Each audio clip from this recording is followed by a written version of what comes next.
Hi, I'm Caitlin, and joining me today in the Vitam virtual studio is Dr. Arthur Kreuzmeyer, an animal nutrition consultant from Austria. Welcome, Arthur. Thanks for the invitation, Caitlin. Only a pleasure. Arthur, in the last few decades, there's been a lot more focus on improving production efficiency of our dairy and beef cattle in order to meet the rising demand for meat and milk products. In order to achieve this, we've had to really focus on intensification of these systems in terms of management, but also from a nutritional aspect. One of which being increasing the feeding of your concentrates, more grain-rich rations, in order to meet those energy demands, those nutrient demands for production. Unfortunately, we know that there's a cost of this intensification, and one of those being the impact on digestive health. And we know now, and more research is actually showing us, that digestive health has a significant impact on global animal health and performance. So to set the scene for this interview, what would you say, or how would you define gut health in ruminants? Well, gut health is a very important parameter, and there is more and more focus on this parameter in animal science and of course in the animal industry. Gut health is the basis for healthy animals, also for healthy humans, by the way. So that's why we focus on that. A healthy gut guarantees a productive and healthy animal. If the gut health is on a very low level, this will lead to an imbalanced microbiome. Pathogens might grow over, and as a consequence, our animals will have health problems, and those animals will also perform on a lower level. That's why we need to focus on this parameter to guarantee healthy and productive animals. In ruminants, when we think about feed efficiency, health, performance, we always think of the rumen first. Is the rumen the be-all and the end-all for gut health in ruminants? Of course it is, but it is not the only part of the digestive tract. When I was a student 25 years ago, our teacher taught that if you don't feed the cow, you feed only the rumen. This is true somehow, but this is not the only truth. Of course, if the rumen is already imbalanced, this has a dramatic consequence on the large and the small intestine of the ruminant. That's why we need to take care that the rumen is in a balanced and stable condition. Of course, if we feed high levels of compound feed, if we feed high levels of grains, of especially starch and sugar, this will be a risk for the rumen. So therefore we need to take care that the fermentation process in the rumen is balanced, because if this is not the case, the first symptoms is acidification. The subacute ruminal acidosis, SARA, is a key reason why our cows and our beef cattle suffer. All in all, we don't feed only the rumen. But of course, if we do not feed the rumen in the correct way, this will harm the animal in the whole digestive tract. So we set the basis for a healthy gut in the rumen. All right, could you maybe elaborate a bit on how rumen health, in particular a challenge like subacute ruminal acidosis, actually has, let's call it a downstream effect on gut health? Subacute ruminal acidosis is not only crucial for the health status of the rumen, it is crucial for the all-over status of the animal. We know, for example, that endotoxins which are produced in the rumen will lead to hoof problems, which is one of the main reasons why cows have to leave the farm. So the production of toxins because of a low pH in the rumen toxifies the whole ruminant and also disturbs the epithelial cells in the small and later in the large intestine.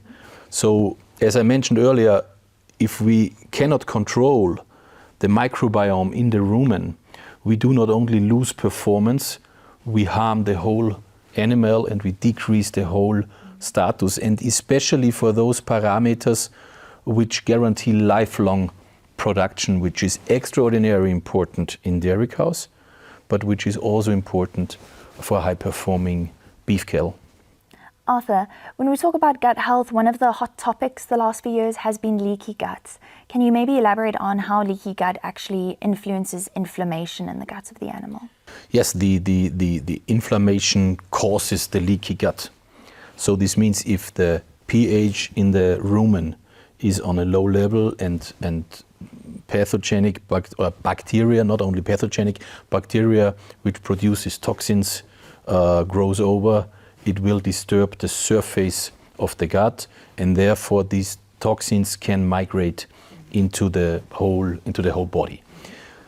So as a consequence, we have to avoid inflammation, because if we avoid inflammation, we automatically avoid the leaky gut syndrome. And other than diet-induced inflammation, what are other factors that can lead to inflammation in farm animals? Inflammation has multifactorial reasons. Of course, especially in ruminants, the potential of acidification which a diet has plays an important role. But other factors, such as environment, stock density, pathogenic pressure, viruses, play an important role.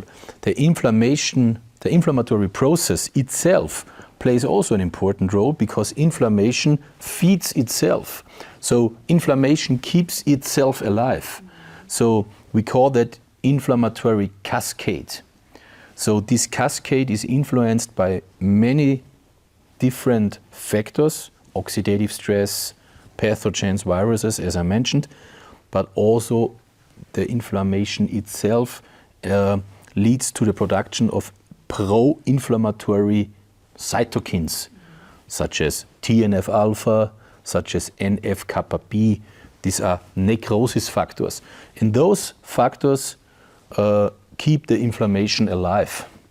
So if we decrease those inflammatory markers, if we decrease those necrosis factors, we automatically break the inflammatory cascade. And that is a focus that we should look at.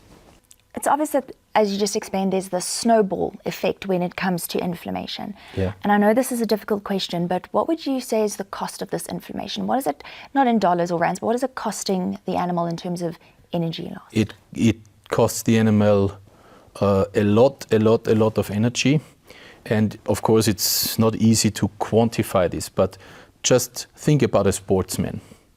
A top-performing sportsman, if he just has a small infection, which is inflammation finally in his body, he's not able to give top performance. And the same is for our animals. But our animals should be top performers. Our dairy cows are top performers, and the same our beef cattle. So we really need to take care to save the energy for the animals and to avoid inflammation. Arthur, you are an animal nutritionist, but also a dairy farmer yourself. Yeah. What are the tips or advice you can give on how one can maintain good gut health on farm? Gut health is linked to the proper nutrition, to proper diets, avoid toxins, avoid mycotoxins, feed the right amount of concentrate, and so on and so on. Take care on proper management. Heat stress can be a big issue, but there is also it's also recommended to use feed additives which can decrease the inflammatory pressure. And one of those are, for example, those isoquinoline alkaloids, which have a very high potential to directly decrease the inflammation in the metabolism. So make proper management, feed them in the right way, and take the right additives. Mm. Lastly, you mentioned these isoquinoline alkaloids. Yep. Could you maybe give us a bit more insight on them, about the product Sangrovit from Phytobiotics and your first-hand experience with the product in dairy and beef production systems? Well, Sangrovit, which contains these isoquinoline alkaloids, is a very well-known and very well-evaluated phytogenic product, which is on the market since nearly 30 years now. And there is a lot of scientific and practical data how this can positively influence the performance and health status of ruminants. There's numerous data about that, and the activity of these IQs, of these isoquinoline alkaloids, is to directly inhibit pro-inflammatory markers. That makes it unique in its mode of action. So these substances are known to directly inhibit the inflammation, and that's always helpful, even if the animal is under pressure or not. It will always help to keep or to save as much energy as possible for the production of the animal instead of fighting against inflammation. Thank you, Arthur. We appreciate you taking the time to join us at the Vitam Virtual Studio today and for your valuable insights into the importance of good gut health in ruminants. My pleasure. Clearly, maintaining a healthy gastrointestinal tract is crucial for animal performance, health, and overall profitability of your farm. If you are interested in finding out more about our in-feed solutions for gut health and to manage inflammation, please feel free to visit our website or contact us. Also, remember to subscribe to Vitam Virtual to ensure that you don't miss out on any of our latest interviews. Thank you so much. Until next time, bye-bye.